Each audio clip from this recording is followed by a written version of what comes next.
What up? Josh Taylor versus Jack Catterall part 2. You know what, man? I'm so rooting for Catterall in this, but I feel like with the time going far, I think this could be like a Catterall stoppage. It really could, where this time he elevates. But he's not going to get a decision. He got robbed last time. And if you watch the stream, what I actually did live, Catterall won that fight.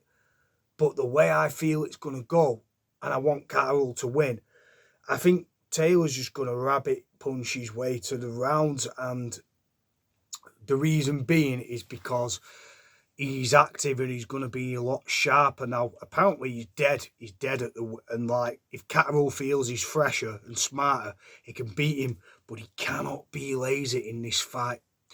Meaning, when he has Taylor hurt this time, he has to finish him. Is he going to do it? I want him to, but my gut instinct says that Taylor's going to do enough and be fresh.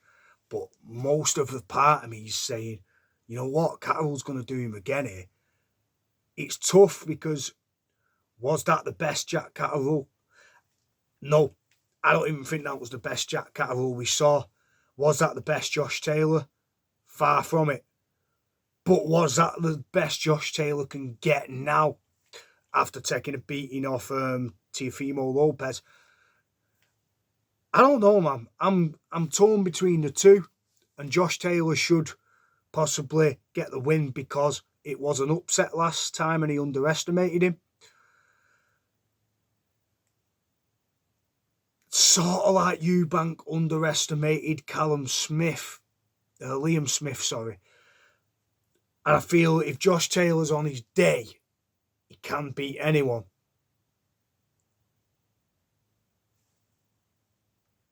You know what? I'm going to stick to I'm trying to say Taylor because I'm going with a favourite that shouldn't lose.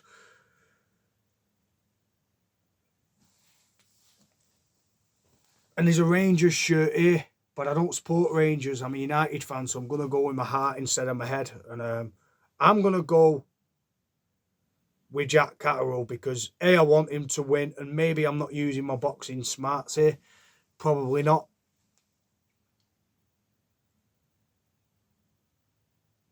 But that wasn't the best of Catterall, I don't think, either. And if that was Catterall at a 6 and still winning, imagine if he actually turned up fresher, more dominant, more you can't hurt me, Josh, with the rabbit punches and coming in, more utilising the jab, stronger, not getting complacent. Once you've got someone's number, you've got it. And that's the only thing swaying me. So I'm going to go with Jack Catterall. I'm going to give him the benefit of the doubt because the first fight was no doubt Catterall won it. The only reason why I would think Taylor is because I would think he's going to be back to his best. But his best was probably against Regis Prograis. And even that, and Ramirez, that was Taylor at his pinnacle. I don't think he's ever reached that sort of performance since. His pure best was O'Mara Davis.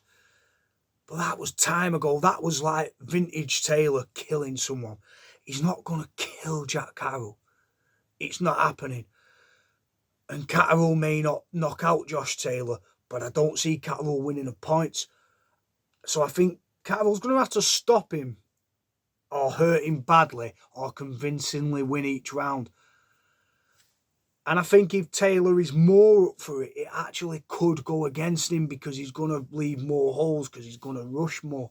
And I don't think he's capable of being timed and astute, utilising a jab and rabbit punches because Jack Catterall is probably more fundamentally sound. I say it a lot, but he has the fundamentals and he has a decent little equaliser and he controls the pace. If Taylor pushes the pace faster this time, it may help him win rounds early on and establish that rhythm. But I also think it sets him up for danger against Catterall because now he's not going to box. He's not going to be smarter. I don't think Taylor's capable of being smarter in the ring. I'm going to go with Catterall. And I'm not 100% sure on either, because that's where the fight's left me. Because if that were the best of Catterall, maybe you could say Taylor has a chance second fight, because even though he won every round virtually, barring 3, maybe 2, it was still enough for me. Way enough. And it was the biggest robbery since the Lufthansa heist. But now you're looking at it again, Taylor's going to be fresher. But fresher now is different than fresher then. Fresher now. Fresher. How fresher is Catterall going to be? How more mature is Catterall? Catterall has the momentum. Catterall has the size. It could be a draw, so that Catterall doesn't get the W, but Joshua still retains that little bit of credibility and name, and it sort of fucks both over, which I feel boxing likes to do. So again, I'm going to go for a draw, like I did with Usyk Fury, or the second time I did the prediction. But if I had to choose one, right now, it's easy to say Taylor because he's the name, tailor-made. But I'm going to say Catterall because Catterall is the fresher, he's the stronger, and he's proved last time he can be the smarter. All he needs to do is add a little bit more volume to his pep. And he probably wins easier this time, guys. He probably wins easier this time. He's got his number. Jack Catterall wins again. Peace. Put your comments in. Is Catterall's time done? Or do you think Taylor can beat him? Tell me.